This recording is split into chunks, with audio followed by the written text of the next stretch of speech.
connection with the root of the fathers, which is by Tzomet Megiddo, right? And it's on the Via Maris as it goes northeast towards Mesopotamia. Okay, so we're sitting on a very, very important junction.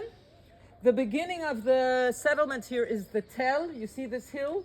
Yes. Okay, so it started also as a natural little mound, so a little bit raised.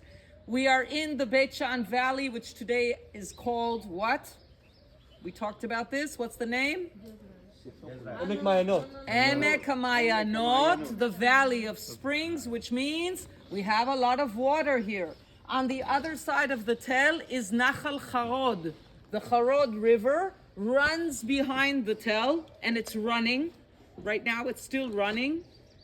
And there was another river here, a very famous river that we've also spoke about, the Asi. Okay, the Asi was diverted much later in history, was diverted the waters, but the waters of the Asi used to come to Beit Shan.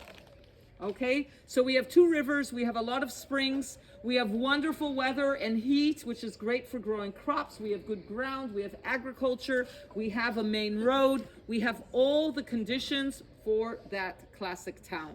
And that is why the city of Beit Shan has been here since the time of the Bible. Okay, where is Beit Shan mentioned for the very first time? When Shaul. Shaul, exactly. Yeah. The story in the book of Samuel, the story of Shaul, the king, fighting the Philistines on the Gilboa, and all of his sons are killed in battle. King Saul commits suicide. He falls on his sword. And it says, in the morning, the Philistines came to rob and loot the bodies from the battle. And they discover the bodies of King Saul and his sons, and they're very excited about this. We killed the king, we killed the princes, and they bring the bodies to the city of Beit Shan, and they hang the bodies on the walls of the city. And then the book of Samuel tells us that the people of Yavesh Gilad, the Gilead is those mountains there, Gilad, Jordan, until today there is a town here called Yabesh. Yabesh Gilad, Yavesh Gilad, yes, Yabesh, it's still here. The people of Yavesh Gilad hear that the body of Saul and his sons is hanging on the walls of Beit Shan. They come under the cover of darkness. They take the bodies off the wall and they take them back to Yabesh, where they bury them. They actually cremate them, but they bury them. They give them a burial. And this story is the first story that we have about Beit Shan.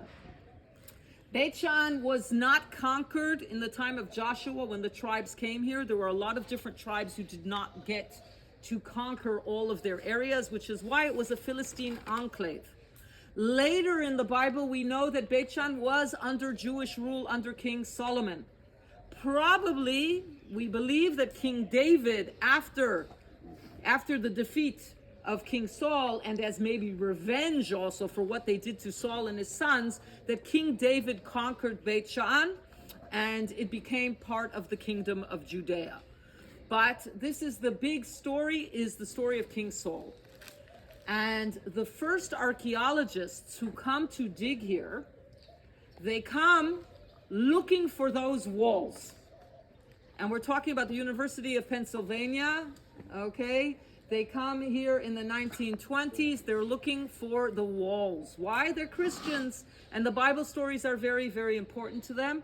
And we have here the preservation of the name. Unlike Megiddo, that for a while they weren't sure where was Megiddo, here they knew this is Beit Shan, because the name of the town was still Beit Shan. They kept the name, they preserved the name. Okay?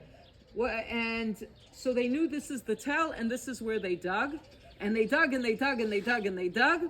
They uncovered 22 layers of history here, going back to the Chalcolithic period. Okay? They did find remnants from the Philistine period. They did not find the wall. Why didn't they find the wall? Because there is The earthquake. The wall was probably made out of mud. It didn't last. Okay? The wall didn't last. And the remains of this Tel they found till the Hellenistic period. and then it stopped. Why? Because in the Hellenistic period, they moved the city. We're going to talk about that in a minute. So 22 layers of history. At the top of the tell today, we can see a reproduction of one of the most amazing finds that they found here on the tell, which was an Egyptian governor's palace. We talked about the Egyptians being also at Megiddo, correct? The Right. Egyptians were here as well. Guys, the Egyptian powers all the way here. Why do they want to be here? Again, the road.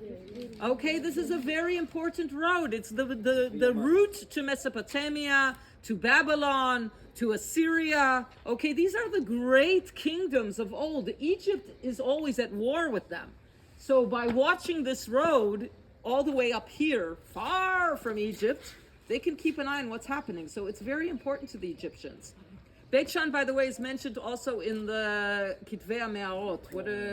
Okay. Pardon? Okay. So the execration text. So we have mention of Beit Shan also in the stories of Thutmose. Okay, we talked about Thutmose at Megiddo. How he Thutmose is conquered the third? Megiddos, right? Yes. So he was here also. He talked about Beit Shan as well. So what did they find here? They found here the remains of a house. On the tell? On the tell. The pillars are on display in the Israel Museum. Okay, these are the pillars, the Egyptian pillars. They don't look like Roman pillars. It's something much, much older. Okay, and the house, which is reproduced on the top, it looked something like this. The house was Egyptian? Egyptian governor's house on the top, on the tell. They also found hieroglyphics, okay, which are also reproduced at the top of the tell. They found a statue, engraving of like a panther fighting a lion, which when you came into Beit Shan, there's a reproduction in the first circle when you come into Beit Shan. The statue is from the tell, and it's also on display at the Israel Museum. And that's what's up on the tell today. Not very much. Okay. So the University of Pennsylvania, they were here until World War II broke out, and then they left. So many years that they dug the tell. And then the tell mostly stood empty for a very long time. What did they want to find here? They were much more interested in Hellenistic city and the Roman city. And in the Hellenistic period, the name of the city changes. They give it a nice Greek name, and it's called Nisa Skitopolis. Who is Nisa? Does anyone know the name Nisa? Nika, this is a god. Nisa is not a god. Nisa is the nursemaid of a god, Dionysus. Dionysus, the god of wine. Yes. Is a very interesting story of the Dionysus. Dionysus is the son of Zeus and a human. And Zeus, of course, was married to a goddess, and she was not very happy that he was playing around with humans. And she wanted to kill this woman who dared have an affair with her husband and the baby. And the story is that Zeus took the baby and put it in his thigh so that the baby could continue to thrive because the mother was dead until it was ready to be born. But then he had to find a nursemaid named Nisa. And Nisa was the nursemaid of Dionysus, and they had to run away from his mother's wrath. Not his mother, his father's wife. And according to legend, this is where they came. And Dionysus is the patron god of Beit Shan. And the Hellenists believe that Nisa was buried here. Okay, so the city becomes Nisa Skitopolis. What's Skitopolis? It's the burial site. It's the Polis is city, yes. And what are the Skits? Then? Skits are a tribe, yes, from southern Russia. Okay, from southern Russia, mercenaries who probably joined Alexander the Great on his conquests as mercenary soldiers. They come here, they've been fighting, now the war is over, and they look at this and all the sunshine and the wonderful weather, and they say, why do we want to go back to Russia? Let's just stay here, all right? So they build the city of the Scyths, Scythopolis. That's how we get the name, Nisa Scythopolis. And this is the name of the city from the Hellenistic period through the Roman and Byzantine period. And in the Muslim period, Nisa Scythopolis again goes back to the biblical name with a slight change, an Arabic change. It becomes Beit San.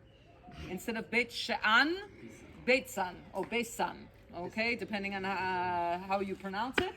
Beit San in the early Arab period. Was it not Roman as well? In the Roman period, it was Nisa Scythopolis. Okay, Nisa Scythopolis and sometimes just Scythopolis. Did you say that the Nisa, the Dionysus came here, like, to hide or something? That's the story. Yes, that's the story. Okay, it's a Greek legend. I obviously don't believe in Greek gods. So Yes, like, so Dionysus, the patron god. He's the god of Now wine. I will be mad on I'm you sure now, all of you Baba. should know. Dionysus is the god of wine, and among the many crops that they grew here, they also grew vineyards. In Sipori, we saw the Dionysus, right? The room in Dionysus in Sipori. No, that's not Dionysus. Yeah, the whole story of Dionysus. Yes. The battle of the wine. Yes. The story of Dionysus is depicted in the room with the Mona Lisa of Sipori. Shabab. God of wine. Perfect. If you're all finished eating, I want you to come and gather now around the model, please.